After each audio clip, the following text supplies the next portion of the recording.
Welcome back to Apatros Review. In this episode, Rattlers, available in the drive-in classic set from Clair Vision. It's an American box set, public domain. Hi there, welcome back to Apatros Review. I'm your host, Milo Sipka, and join me as I take you on a ride through the wild world of science fiction, action, and horror. All from my personal DVD collection, about 1,200 DVDs, plus a few Blu-rays, videotapes, video games. I'll do a video game review in a few episodes' time, and TV shows, even some book reviews as well.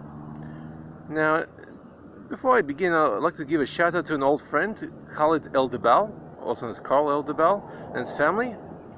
Wish you all the best in your life and enjoy the show.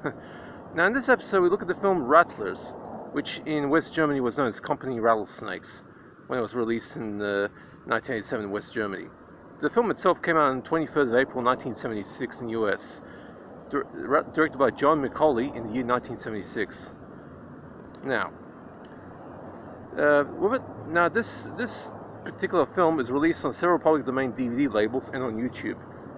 My review print comes from the Driving Classics box set from Clair Vision, which you just saw. Wait a second.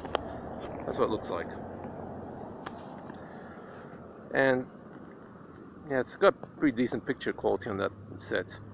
Now, with a title like Rattlers, this rather queasy-sounding PG-rated Jaws knockoff sounds like a surefire way to unnerve people who are busy keeping away from the beach in the 70s or the forests, in order to keep away from great white sharks, grizzly bears, killer whales, crocodiles, alligators, and the occasional giant squid. In truth, the idea of stumbling onto a rattlesnake while out in the desert is a very relevant and plausible subject for a movie. Rattlesnakes are surprisingly easy to find out in the American desert, and even here in my home country of Australia, even though we don't have rattlesnakes, we do have similar problems, as we have several of the most toxic snakes in the world, or death rates kept to a minimum due to our robust medical response and availability of life-saving antivenom. Here, the concept is a lot scarier, because what is worse than going out in the desert and coming across a rattlesnake? Well, try stumbling upon a rattlesnake that doesn't just warn you, it wants to really mess up your day, because it's affected by a US military nerve agent that makes it very, very aggressive. Basically, like similar L. Jackson remarked in Snakes on a Plane, these are snakes on crack. How do these rattling little scaly bastards get this way? Well, a shifty US Army colonel buries a failed experiment of an untested nerve agent into an abandoned mine, plenty of those around, the mines, and fills it in concrete. Turns out that the mine has a den of rattlesnakes in it, and they get turned into snakinators by the chemicals. And who said that is better living through chemistry?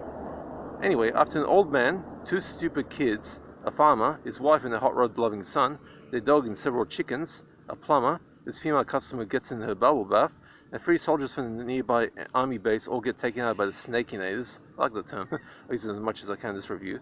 The local sheriff hires a university herpetologist, basically a reptile expert, who has experience in rattlesnakes, and an armed vet of a female photographer to check out the depths. As they probe into the mine, where the depths are linked to, and learn of the nerve agent buried there, the colonel tries to erase his involvement through, although a loose-lipped helicopter pilot tips the expert off about the lethal stash. In the climax, a deputy who moved to the remote spot to avoid getting shot ends up getting shot, and the colonel falls into the mine shaft of a primed hand grenade, which causes the mine shaft to collapse, burying the snakinators for good. The credits roll over an unnoticed mine opening that might allow a surviving snakinator or two to escape, so the film sets up some sequel bait, although it hasn't happened so far. This film is pretty dull to sit through, despite the decent premise.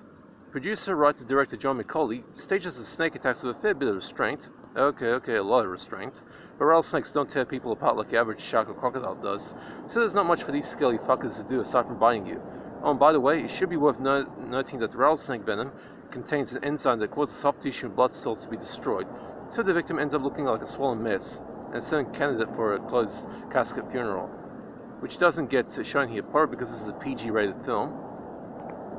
Although some of the kills are hilarious in a twisted way, pretty much the bubble bath attack.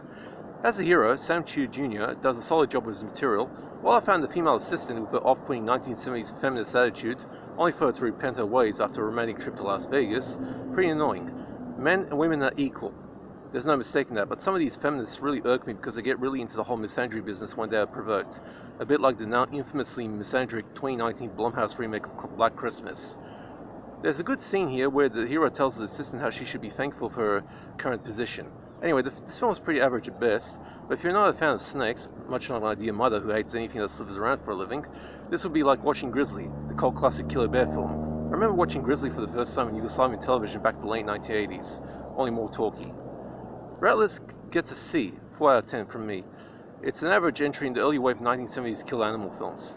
Now for the gore. Remember how I said the rattlesnake venom contains an enzyme that causes soft tissue and blood cells to be destroyed, so the victim ends up looking like a swollen mess?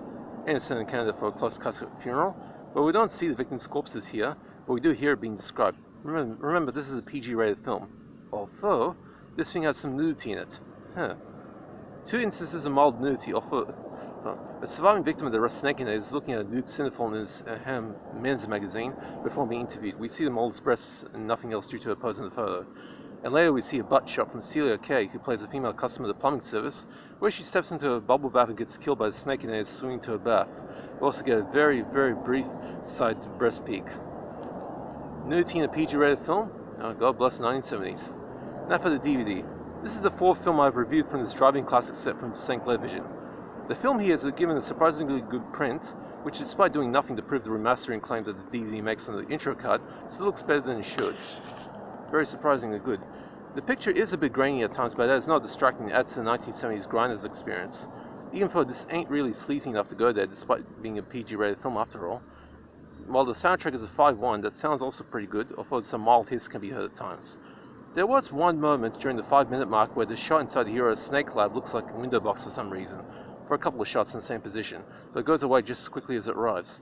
There is no supplement related to this film on the set, and also no subtitles so the deaf and hard of hearing will be disappointed. Now I hope you enjoyed that, as I do these reviews every 3 days. And if you want to know if I have a certain film in my collection, I don't do requests, but if you want to know, just hit me up in the comments section. I hope you guys stay safe, and that's it for this review.